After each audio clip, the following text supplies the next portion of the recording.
হবে। বাবাকে দেখাও। বাবা এটা কে তোমার? পরবর্তী কাছে যা থেকে বলো। আবার একটা হয়ে খাচ্ছে। এখন চিবানোর চেষ্টা করছে, একটু বয়স ভেতরে। তারপরে আমরা ঘুমাতো না, একটু ঘুমাই। পরিবর্তন হয়েছে আগে থেকে অনেক। মাকে শাঁখ বাজানো আমি এতদিন আছি, মাকে ডাকি সন্ধ্যেবেলায়, সকালে যা মায়ের চরণে একটু ফুল দিই, আমিও ফুল খাই আর একে বেলপাতা খাওয়াই।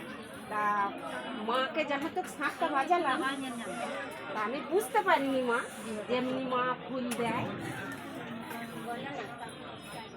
এরকম যেই শাঁখটা বাজিয়েছি, চোখটা খুলেছি, তখন যেন মা ফুলটা না পেয়ে আসে, কিন্তু মায়ের পড়ল না, চরণেই পড়ল।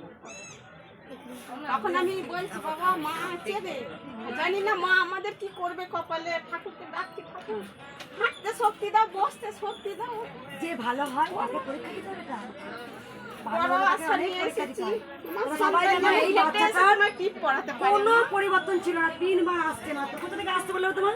বিজু পাঠাতে বিজু, ওই তো ওইটা আমার যা ওই বলেছি। আচ্ছা তোমাদেরকে এত ঠেলে দিই আমি, এত বকি, তাও তোমরা আসবে মায়ের কাছে, হ্যাঁ, তাও তোমরা ভালোবাসবে।